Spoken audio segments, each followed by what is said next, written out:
انک قاتلت lawn یقال جریء، تم چاہتے تھے، تم نے جنگ کیا تھا اپنی جرأت کی شہرت حاصل کرنے کے لیے، تم نے علم سیکھا اور سکھایا لوگوں پر رعب گانٹنے کے لیے، تم نے دولت خرچ کی تاکہ کہا جائے سخی، فقد قیل، کہا جا چکا تمہارا مطلوب مل چکا، یہاں کچھ نہیں ہے، اوندے مول گھسیٹ کر، اوندے منہ گھسیٹ کر جہنم میں جھونک دیے جائیں، کیا پتا کس کس کے پردے چاہتے ہیں، اللہ بچائے۔ لیکن یہ کہ خدا کے لیے تشویش پیدا ہونے دیجئے لوگوں،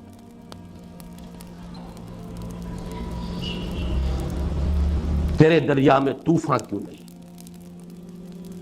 خوری تیری مسلمان کیوں نہیں، کہ تیرے بحر کی موجوں میں اضطراب نہیں،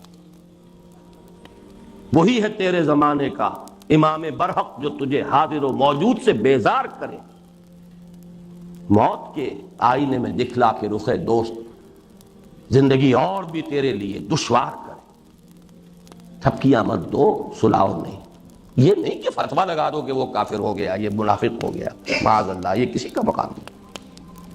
بہرحال اس کو سمجھ لیجئے،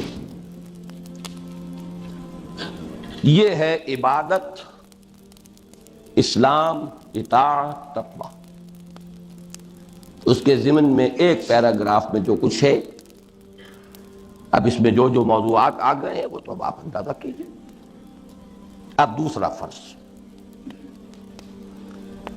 سادہ الفاظ میں دوسرے یہ کہ دوسروں کو حتی المقدور اسلام کی تبلیغ کرے اور دین کی دعوت دے۔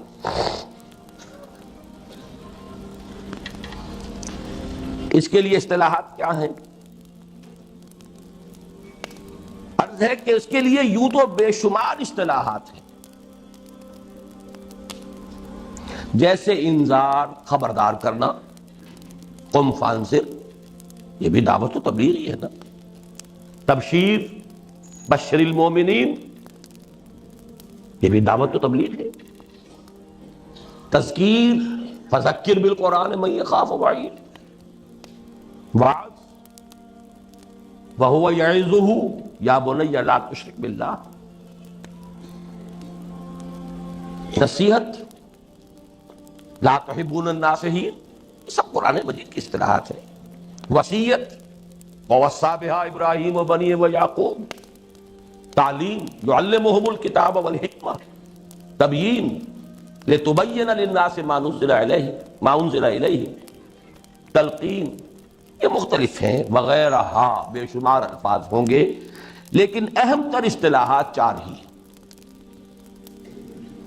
نمبر ایک تبلیغ، نمبر دو دعوت، نمبر تین امر بالمعروف والنہی عن المنکر،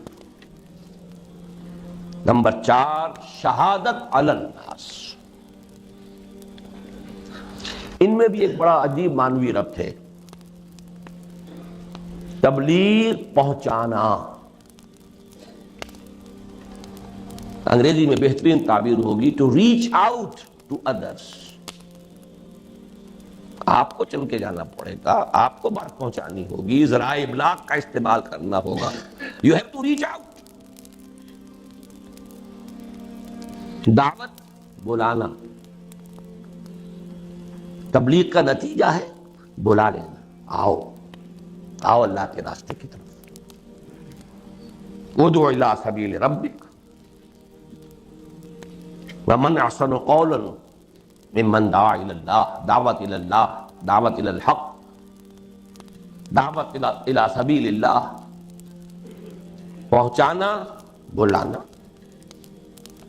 تیسری اصطلاح امر بالمعروف نہی عن المنکر، یہ ایک اصطلاح ہے، یہ دو ہیں اپنی جگہ پر، لیکن لازم و ملزوم جڑے ہوئے، نیکی کا حکم، بدی سے روکنا، اس میں انداز تحکمانہ بھی ہے، اس میں طاقت کے استعمال کی بھی، جیسے کہ احادیث میں ہے، بالید، باللسان، بالقلب، اور بالقلب جو ہے وہ ادنا درجہ ہے، ذالک اضعف الایمان، لیس وراء ذالک من الایمان حبۃ خردل، پھر تو رائی کے دانے کے برابر بھی ایمان نہیں۔ مطلوب ہے بالید، طاقت کے ساتھ۔ امر بالمعروف نہیں عن المنکر، اس میں اہم تر ہے نہیں عن المنکر۔ ہمارے ہاں ایک بہت بڑی تحریک نے اس کو بالکل ہی نظر انداز کر دیا، اصل حصہ اس کا نکال دیا، اہم تر ہے، اور علماء اور صلحاء کے کرنے کا تو اصل کام وہ ہے۔ الحمدللہ اس پر کتاب آ چکی ہے، امت مسلمہ کے لیے صحن کافی لایا عمل، اور علماء اور اتقیاء اور صلحاء کے کرنے کا اصل کام۔ شہادت علی الناس یہ فلسفیانہ اصطلاح ہے، یہ مقصود ہے لوگوں پر حجت قائم کر دینا کہ وہ اللہ کے ہاں یہ نہ کہہ سکیں کہ پروردگار ہم تک تو تیری بات پہنچی ہی نہیں۔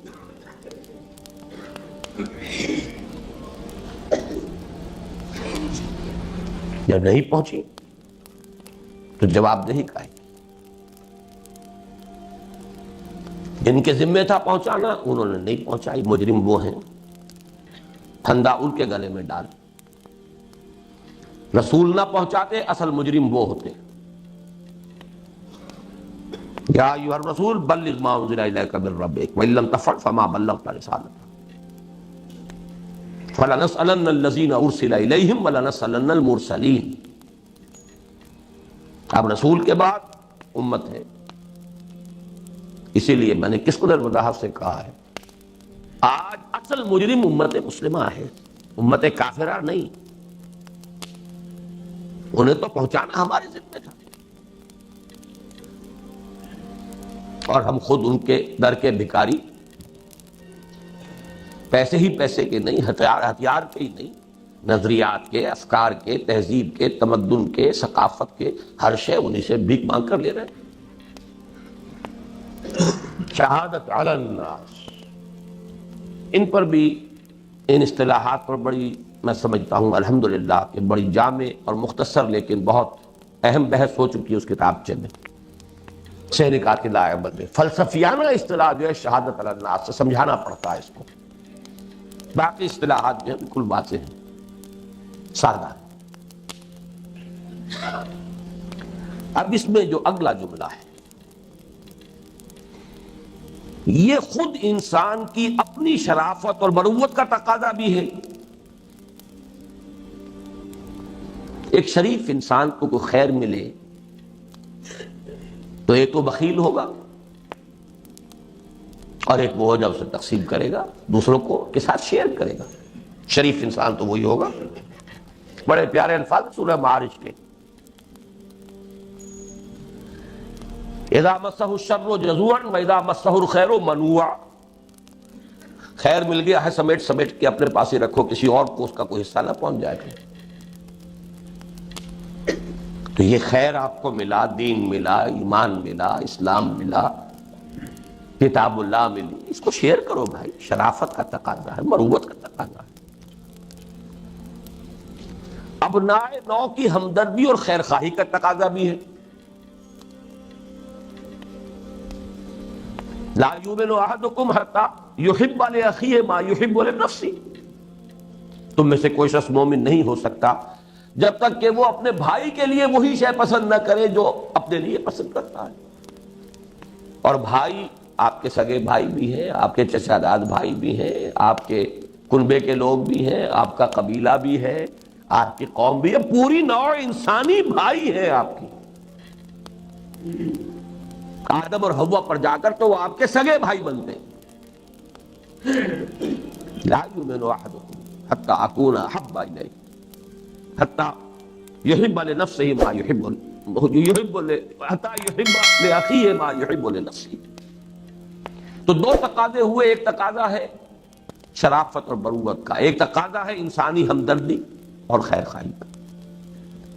لیکن سب سے بڑھ کر یہ سید المرسلین محمد الرسول اللہ صلی اللہ علیہ وسلم پر ختم نبوت کا منطقی نتیجہ ہے کہ اب تا قیام قیامت تمام انسانوں پر اللہ اور اس کے رسول کی جانب سے اتمام حجت یعنی شہادت علی الناس کی ذمہ داری بحیثیت مجموعی امت محمد علی صاحب الصلاۃ والسلام کے کندھے پر ہے۔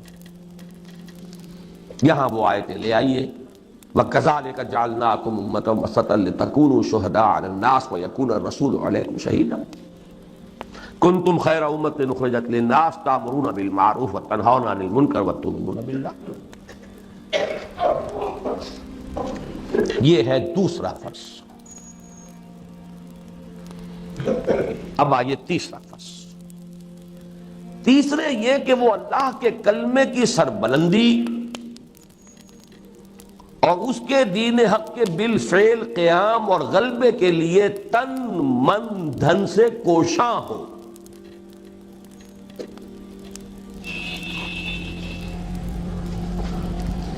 تن من دھن سے کوشاں، جدوجہد، محنت، تن بھی لگے.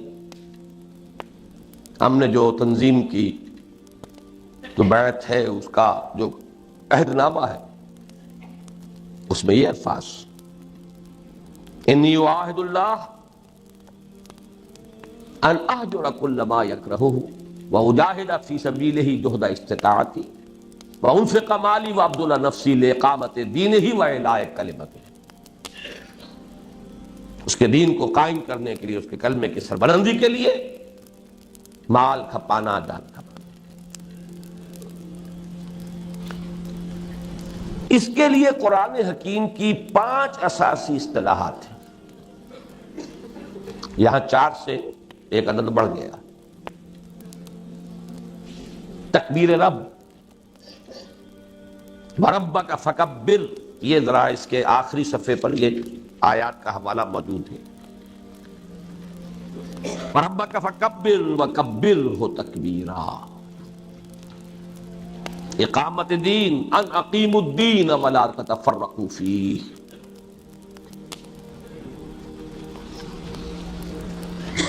اظہار دین الحق علی الدین کلہ، اظہار دین الحق علی الدین کلہ، یعنی غلبہ دین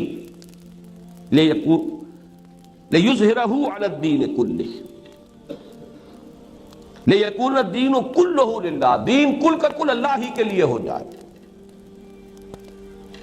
اور 5ویں اور جامع ترین اصطلاح لیقوم الناس بالقسط، لوگ عدل اور انصاف پر قائم. اور قائما بالقسط صرف اللہ ہے، کوئی انسان دعویٰ نہیں کر سکتا. Absolute impartiality is impossible. Absolute objectivity is impossible. آپ میں بالکل امپارشل ناممکن ہے.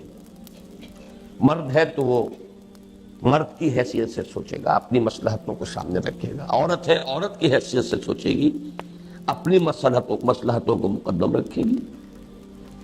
یہی معاملہ مزدور، آجر اور مستاجر کا ہے. یہی معاملہ عامل اور مامور کا ہے. کوئی نہ کوئی ایک حیثیت ہے انسان کی، صرف ایک ہستی اللہ کی. قل هو اللہ احد اللہ الصمد لم یلد ولم یولد ولم یکن لہ کفوا احد. تو قائما بالقسط وہی ہے. شہد اللہ انہ لا الہ الا ہو والملائکۃ واولو العلم قائما بالقسط. اس کے نظام کو قائم کرنا. 5 اصطلاحات ہیں، لیکن جو نقشہ بنا ہے اس کو نوٹ کیجیے آخری صفحے پر.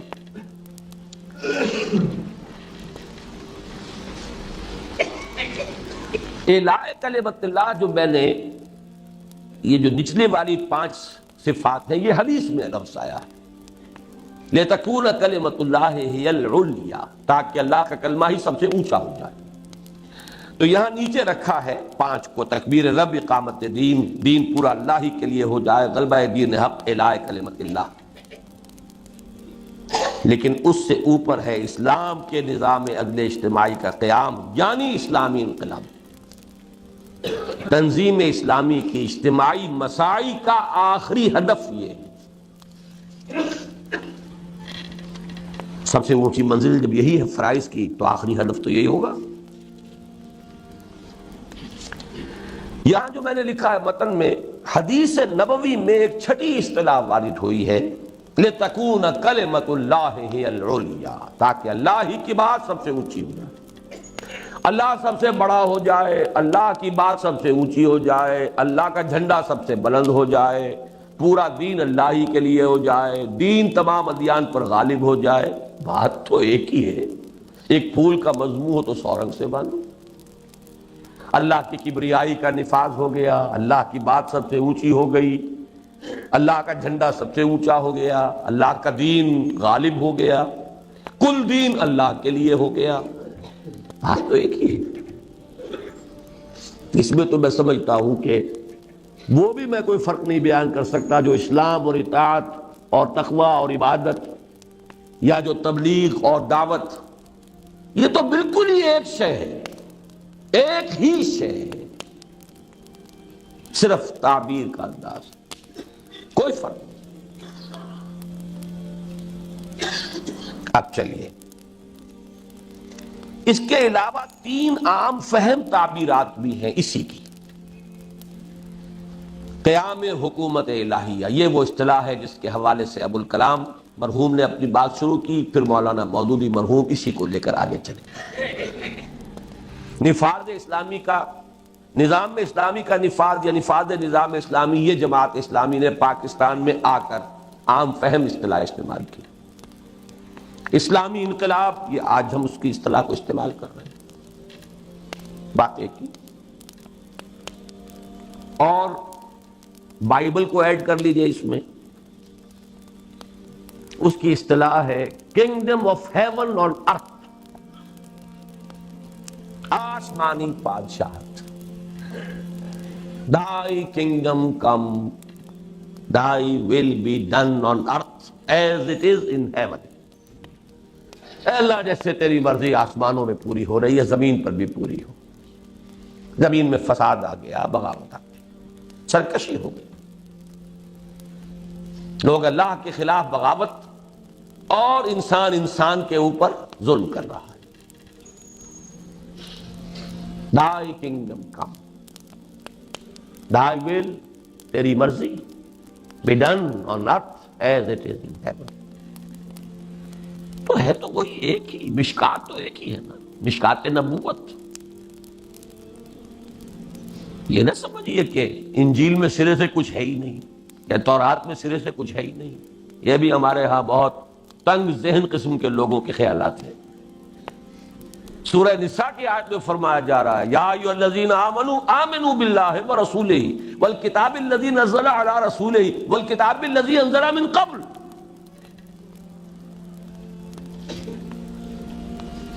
اس سے استغنا اس معنی میں نہیں ہے جس معنی میں لوگوں نے سمجھ لیا۔ استغنا ہوگا اس میں کہ شریعت کے اعتبار سے اب کوئی پرانی بات حجت نہیں ہے۔ حکمت، بعثت، تاریخ، اس کے حوالے سے تو حکمت بھری ہوئی ہے۔ حکمت کا، جس کو آپ پاور پیک کہتے ہیں، حکمت کا پیک ہے بائبل۔ بائبل سے مراد ہے اناجیل 4،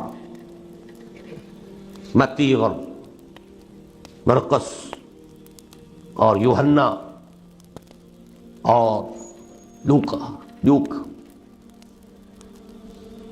لیکن یہ کہ حجت نہیں، حجت کتاب اللہ و سنت رسول۔ بہرحال نوٹ کیجیے اس کی اصطلاح، میں تو بہت قائل ہوں اس اصطلاح کا، کنگڈم آف ہیون آن ارتھ، خدا کی بادشاہ۔ منادی ہی یہی کرتے تھے حضرت مسیح، توبہ کرو کہ خدا کی بادشاہت کا وقت قریب ہے۔ دی کنگ از کمنگ، یہ میں نے اس مضمون میں بھی کل تقسیم ہوا ہے بیان کیا، چھوڑیے اس کو، آگے چلیے۔ اچھا، اب یہ جو 3 فرائض ہیں بیسک، اب اس مجھے تشبیہ ہے وہ آ رہی ہے۔ متذکرہ بالا 3 فرائض کی باہمی نسبت اور ان کا ایمان اور ارکان اسلام کے ساتھ ربط و تعلق ایک ایسی سہ منزلہ عمارت کی مثال سے خوب واضح ہو جاتا ہے، جس کی نمبر 1 ایک زیر زمین بنیاد ہے جو نظر نہیں آتی، لیکن پوری عمارت کی مضبوطی اور پائیداری کا دار و مدار اسی پر ہے۔ نمبر 2، اسی بنیاد کا ایک حصہ زمین سے باہر نظر ہے جو نظر آتا ہے، جسے عرف عام میں کرسی اور انگریزی میں پلنتھ کہتے ہیں۔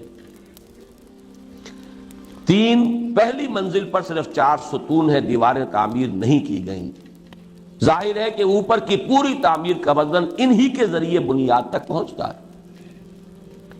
نمبر 4، ان ستونوں پر پہلی چھت قائم ہے۔ نمبر 5، دوسری چھت بھی اگرچہ ان ستونوں پر ہی قائم ہے لیکن دیواروں کی تعمیر کے باعث ستون نظر نہیں آتے۔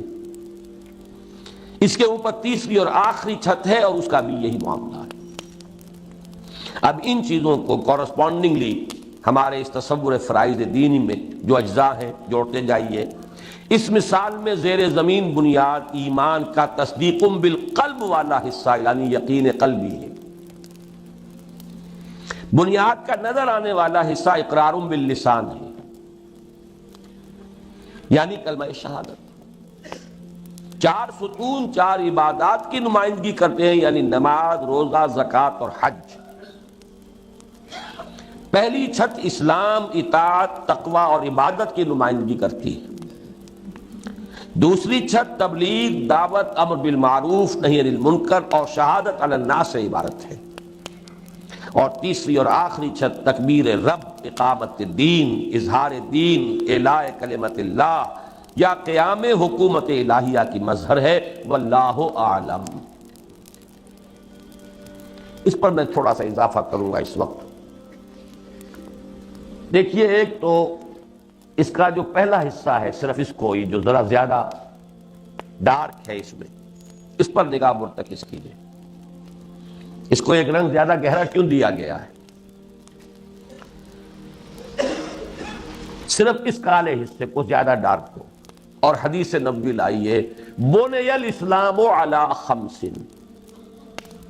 اسلام کی بنیاد 5 چیزوں پر ہے۔ شہادت اللہ الہ الا اللہ، یقین قلبی کی بات نہیں کی ہے، شہادت، وَإِقَامِ الصَّلَاةِ وَإِيتَاءِ الزَّكَاةِ وَصَوْمِ رَمَضَانَ وَحَجِّ الْبَيْتِ مَنِ اسْتَطَاعَ إِلَيْهِ سَبِيلًا۔ ان کو ہم 5 ارکان کہہ دیتے ہیں۔ اس میں 4 ارکان کی حیثیت سے سامنے ہیں۔ رکن کہتے ہیں ستون کو، نوٹ کیجئے 4 ارکان ہیں کعبے کے، رکن عراقی، رکن شامی، رکن یمانی اور چوتھا جس میں حجر اسود ہے۔ 4 ارکان ہیں۔ ویسے یہ استعارتاً 5 ارکان ہم کہتے ہیں کلمہ شہادت کو بھی، لیکن اس مثال میں بنی الاسلام علی 5، ارکان کا لفظ نہیں آیا اس میں، اس حدیث میں اسلام کا ارکان کا لفظ نہیں ہے۔ 5 چیزوں پر بنیاد قائم ہے، لیکن اصل شے جو ہے وہ کیا ہے؟ وہ اسلام ہے۔ چھت نہ ہو تو یہ ستون بے معنی ہے۔ نتیجے نکالتے جائیے۔ اگر وہ اسلام والی چھت نہیں ڈالنی تو یہ ستون کاہے کو کھڑے کرنے آپ نے؟ چھت نہیں ڈالنی تو ستون کیوں بنائے؟ اگر وہ اسلام سے ان میں نہیں ہے، اسلام، اطاعت، عبادت، تقوی، تو پھر یہ ریچولز ہیں۔ نماز و روزہ و قربانی و حج یہ سب باقی ہے، تو باقی نہیں ہے۔ مور اور لیس میننگ لیس ریچولز، بے معنی رسومات بن کر رہ گئی رسم اذاں روح بلالی نہ رہی، فلسفہ رہ گیا تلقین غزالی نہ رہی۔ کم سے کم اس پوری چھت کو تو ذہن میں رکھو خدا کے بندو۔ وہ اوپر کی 2 منزلوں تو بعد میں آئیں گی، لیکن بنی الاسلام علی 5 کا بھی تو ایک تقاضا ہے۔ بنیا فعل مجہول ہے، اسلام ہے اصل میں نائب فاعل۔ اسلام کی بنیاد 5 چیزوں پر رکھی گئی، تعمیر کیا گیا اسلام کو 5 چیزوں پر، کلمہ شہادت، نماز، روزہ، حج، زکوٰۃ۔ اسلام ان چیزوں کے مترادف نہیں ہے۔ چھت کو قائم کیا گیا ہے دیواروں پر یا ستونوں پر، ستون علیحدہ شے ہے، چھت علیحدہ شے۔ اور چھت نہ ہو تو ستون یا تو پھر یہ کہ کوئی آپ نے یادگار بنائی ہوگی کوئی، پھر اس کا فائدہ کیا ہے؟ ایک طرف اس حقیقت کو سمجھیے، یہ ہے عبادت کا وہ تصور جو جماعت اسلامی کے ذریعے سے بڑے بڑے پیمانے پر عام ہوا اور علامہ اقبال نے اپنے شاعری کے ذریعے سے کیا ہے۔ یہ تصور اور بھی بہت سو نے عام کیا ہے۔ لیکن سلیس عبارت، سلیس انداز میں لکھنے کا ایک خاص اللہ تعالیٰ نے ملک کا مولانا مودودی مرحوم کو دیا تھا، بہت بڑے پیمانے پر عام کیا۔ یہ عبادات کہہ لیں ان کو، لیکن اصل عبادت وہ ہے اسلام، اطاعت، عبادت، تقویٰ۔ لیکن اب اس کے برعکس بھی آئیے، کیا ان ستونوں کے بغیر یہ کھڑی ہو جائے گی چھت؟ یہ ان لوگوں کی حماقت ہے جو نماز روزے کی پابندی نہیں کر سکتے اور مجاہد بنے ہوئے اللہ کے راستے کے۔ دونوں طرف کی باتیں، نماز قائم نہیں ہوتی، دین قائم کرنے چلے۔ تین منزلہ عمارت بنانی ہے، ستون کھڑے ہی نہیں کرنے۔ احمق ہے، پاگل، دماغ خراب، کیا ہوا؟ یہ دونوں انتہاؤں کو ذہن رکھیے، دونوں انتہا اس وقت ہمارے موجود ہیں۔ یا وہ ریچولز ہیں بغیر اس تعمیر کے، یا وہ تعمیر کرنے کی طرف دوڑ رہے ہیں بغیر ان بنیادوں کی تعمیر کے۔ ایمان کی تو خیر فکر ہی نہیں، وہ تو مسلمان ہیں تو بس ایمان ہے ہی ہے، باقی ہے کہ نماز روزہ بھی ٹھیک ہے ہو جائے، کوئی اس کی اہمیت نہیں۔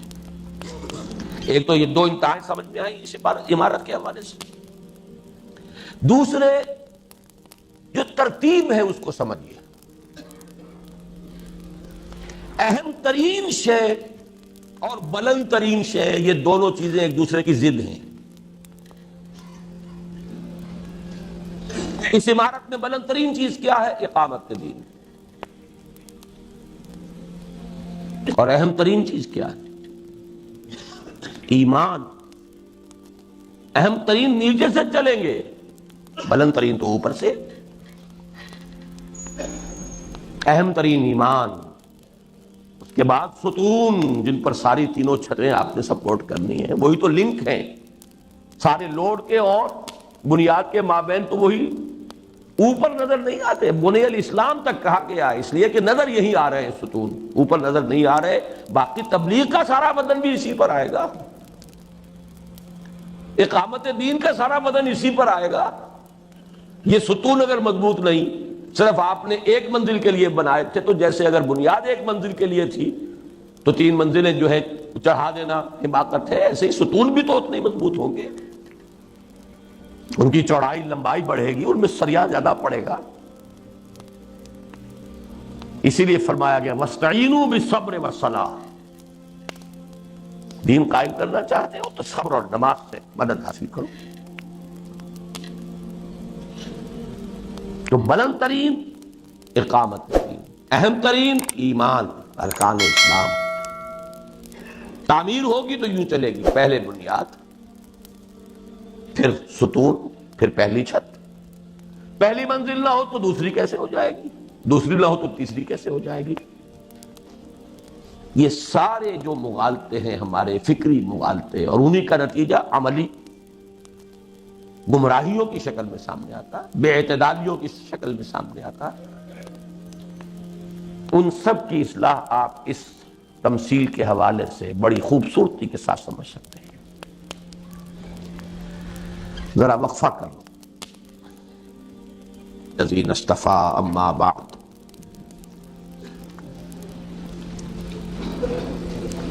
اساسی فرائض تین: خود اللہ کا بندہ بننا صحیح معنی میں، اسی کی دعوت دوسروں کو دینا حتی المقدور، اور اللہ کے دین کو قائم کرنا، اس کے لیے تن من دھن لگا دینا، قائم کرنے کی کوشش کرنا۔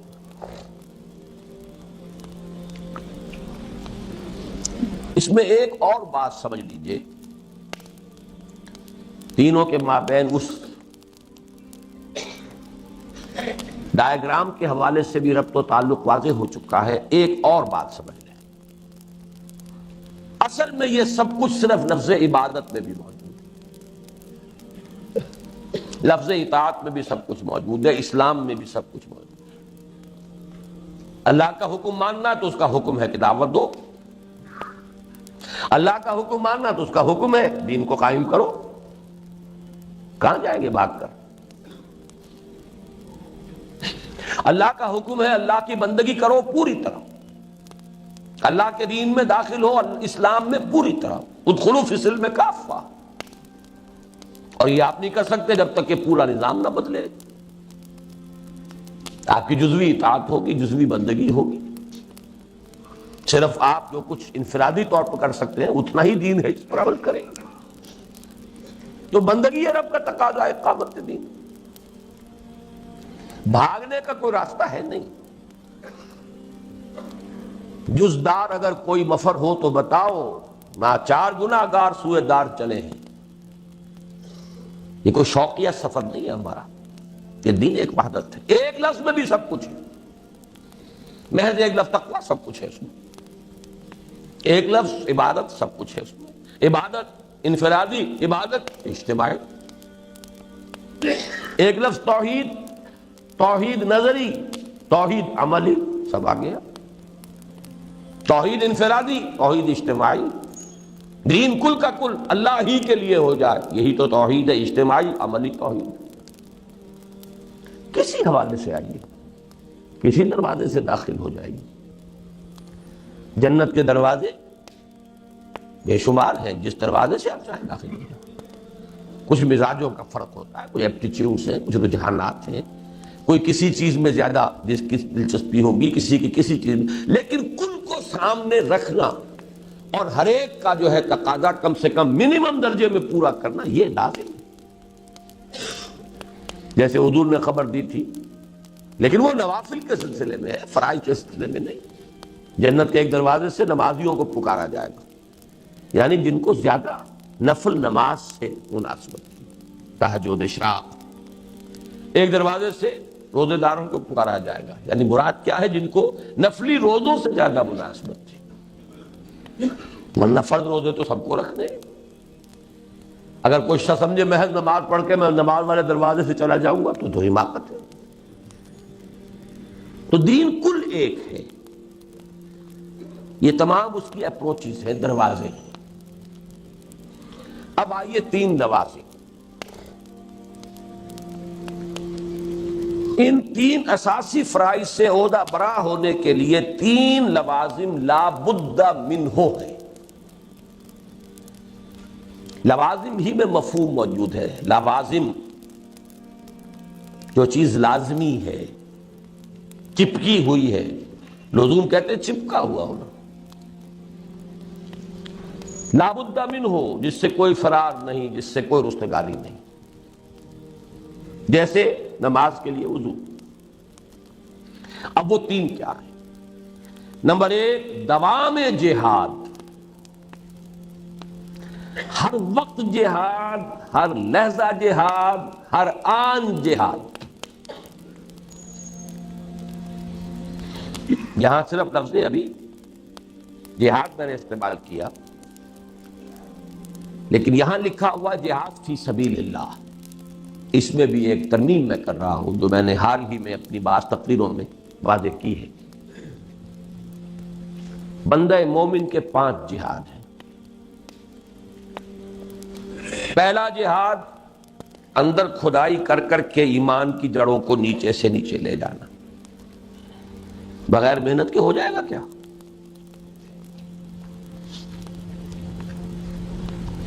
بلکہ اس سے بھی پہلے ایمان حقیقی کی یافت کے بعد گہرائی ہوگی نا۔ پہلے ریئلائزیشن ہے، کانشس ریئلائزیشن آف ایمان، تحصیل، پھر اس کی گہرائی۔ 2 جہاد تو یہی ہے۔ تیسرا جہاد، اللہ کی بندگی کے لیے جہاد، نفس سے لڑیں گے تو اللہ کے بندے بنیں گے۔ کون سا لہجہ ہے آپ کا جو آپ نفس علیحدہ ہے آپ سے، رات کو 7، دن کو 7، جلوت میں 7، خلوت میں 7، ہر وقت داؤ لگا رہا ہے وہ۔ نعوذ باللہ من شرور انفسنا ومن سیئات اعمالنا، شیطان ہر وقت گھات میں۔ انہ یراکم ہو وقبیلہ من حیث لا ترونہ، ان شیطان یجری من الانسان مجری الدم، جہاد کریں گے کہ نہیں کریں گے؟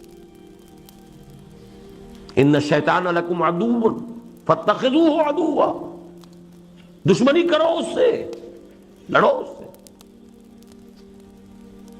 پھر ہے اللہ کے دین کو پھیلانے کے لیے تن من دھن لگائیں گے تو پھیلائیں گے، پہلے سمجھیں گے تو سمجھائیں گے، پڑھیں گے تو پڑھائیں گے،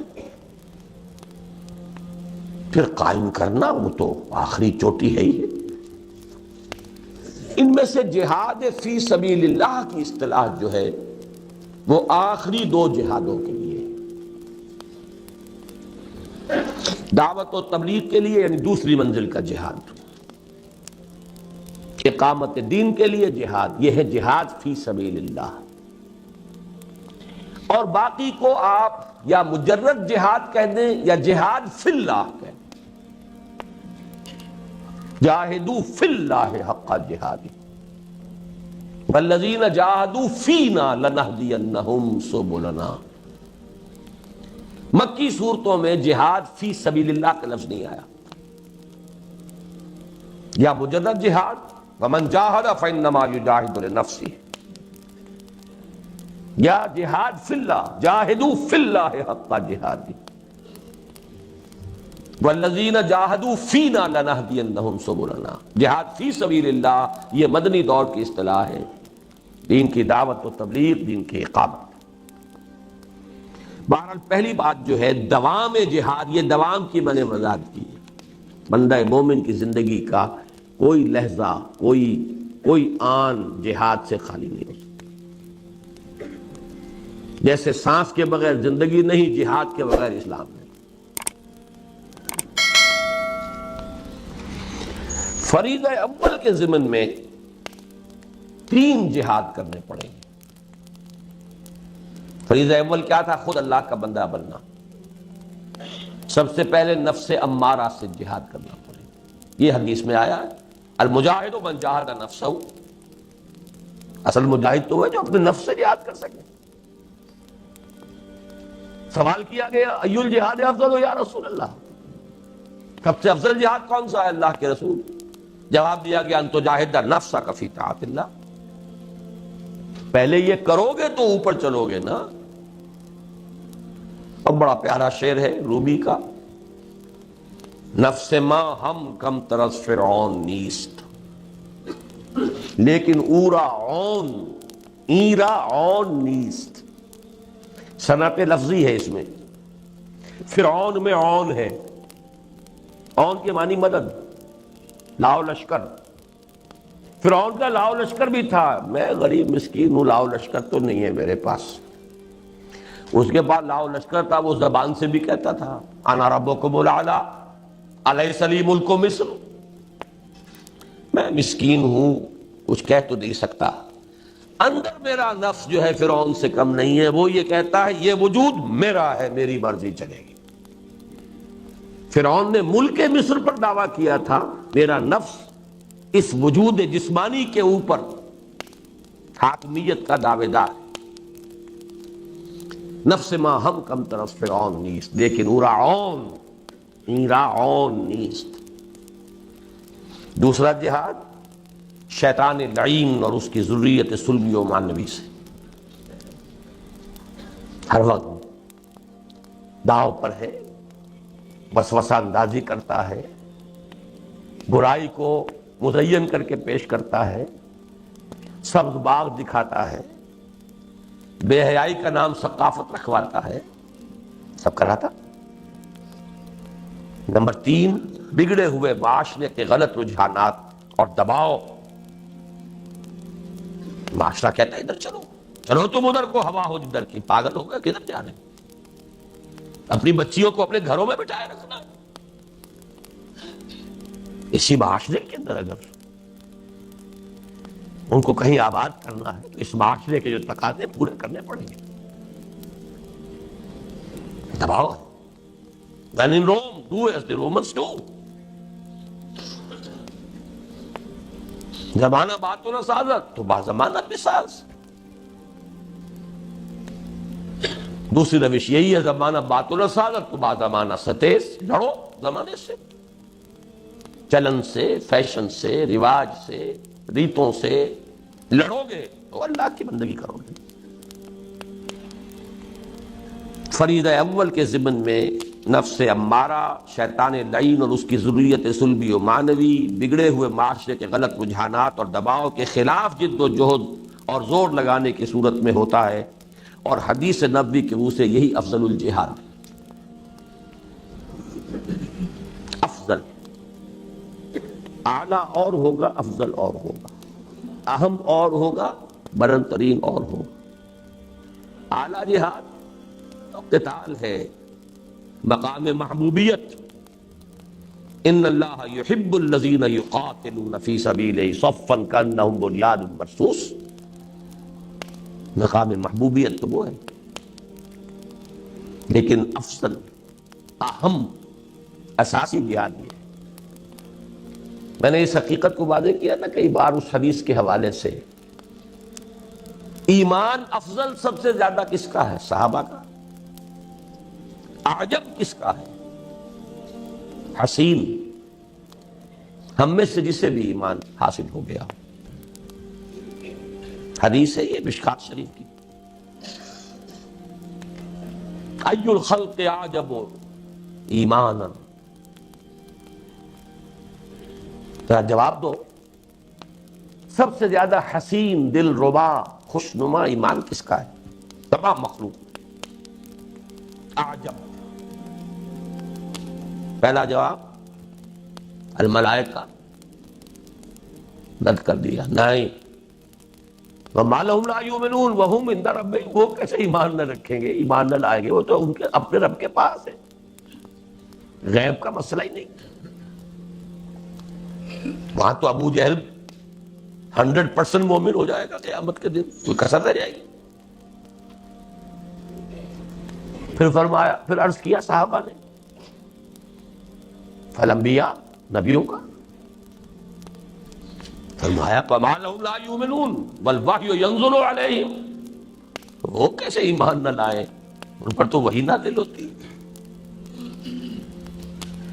پھر عرض کیا فنحن، پھر ہمیں، وہ بھی رد، وَمَا لَكُمْ لَا تُؤْمِنُونَ وَأَنَا بَيْنَ أَظْهُرِكُمْ، تم کیسے ایمان نہیں لاؤ گے جبکہ میں تمہارے سامنے موجود۔ ان اعجب الخلق الی ایمانا لاخواننا الذین یاتون من بعدی یجدون صحفا فیہ کتاب اللہ فیؤمنون بما فیہا، میرے نزدیک تو حسین ترین ایمان ہمارے ان بھائیوں کا ہوگا جو میرے بعد آئیں گے، مجھے نہیں دیکھیں گے، اور آپ ملیں گے، صحیفے ملیں گے جن میں اللہ کی کتاب درج ہوگی، اس پر ایمان لائیں گے۔ تو عجب تو ہمارا، اگر ہمیں اللہ عطا فرما دے، لیکن افضل صحابہ کا۔ تو نوٹ کیجئے، بلند ترین جہاد ہے قتال فی سبیل اللہ، تیسری منزل کا، لیکن افضل جہاد یہ ہے، اس لیے کہ یہ ہے تو آگے چلے گی گاڑی، ورنہ بظاہر جہاد ہو رہا ہوگا، اصل میں فساد ہو رہا ہوگا۔ دین ملا فی سبیل اللہ فساد، نام اس کا جہاد رکھا جائے گا۔ فریضہ ثانی کے ضمن میں دعوت و تبلیغ کے لیے جان و مال کھپانے کی صورت میں ہوتا ہے۔ اس کے بھی نوٹ کر لیجئے کہ 3 درجے، دعوت و تبلیغ ایک ہی لیول نہیں ہے اس کا۔ انٹلیکچوئلز کے لیے بالحکمہ، عوام کے لیے موعظۃ الحسن، اور بگڑے تگڑوں اور مغویوں کے لیے، مغوی کا لفظ اغوا کرنے والے، مغوی، بڑا پیارا شعر ہے اکبر اللہ آبادی کا، مغوی تو ملیں گے تمہیں شیطان سے بڑھ کر، ہادی نہ ملے گا کوئی قرآن سے بہتر۔ شیطان کے باپ انسان آپ کو مل جائیں گے، شیطان پانی بھرے ان کے سامنے، مغوی تو ملیں گے تمہیں شیطان سے بڑھ کر، ہادی نہ ملے گا کوئی قرآن سے بہتر۔ تو مغوی کا لفظ استعمال کیا میں نے ان کے لیے جو گمراہ کرتے پھر رہے ہیں، تنخواہ یافتہ مبلغین، چاہے قادیانیوں کے ہوں، چاہے عیسائیوں کے ہوں، چاہے کسی کے ہوں، بہائیوں کے ہوں، مقابلہ کرنا پڑے گا۔ وہ 3 لیول سے، ادع الی سبیل ربک بالحکمۃ والموعظۃ الحسنۃ وجادلھم باللتی ہی احسن۔ تینوں کے لیے پہلے تیاری کرنی ہوگی، استعداد، صلاحیت بہم پہنچائیے، جان اور مال کھپائیے، پھر ذرائع ابلاغ کا استعمال کیجیے، وقت لگائیے، ذرائع ابلاغ کو استعمال میں لائیے۔ یہ ہے جہاد فی سبیل اللہ کی اب پہلی منزل ہے اصطلاحاً۔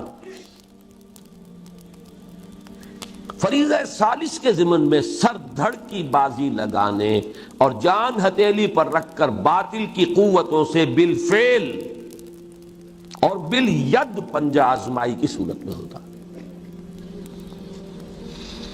دین کو قائم کرنا، نظام عدل اجتماعی کو قائم کرنا، جو ایکسپلائٹرز ہیں، جو ریپریسرز ہیں، جو لوگوں کی گردنوں پر اپنے جوئے خدائی کے اور اپنے اختیار کے جمائے بیٹھے ہیں، وہ آسانی سے چھوڑ دیں گے۔ یہاں تو پنجہ آزمائی بالید، طاقت کے ساتھ۔ اسی کا آخری مرحلہ بالسیف، جان ہتھیلی پر رکھ کر میدان میں آنا، جس کے لیے تن من دھن لگا دینے کا عزم، حتیٰ کہ جان دے دینے کی آرزو کا ہونا لازمی ہے۔ یہ نوٹ کیجئے، آرزو اگر نہیں ہے جان دینے کی تو ایمان نہیں ہے۔ جس شخص نے کبھی قتال فی سبیل اللہ میں حصہ نہیں لیا، اب جہاد کی بات نہیں ہو رہی، قتال کی بات ہو رہی ہے، اور نہ ہی اس کے دل میں اس کی آرزو تھی، تو اگر وہ مرا فقد مات علی شعبۃ من النفاق، تو وہ ایک قسم کے نفاق پر مرا۔ آرزو لازم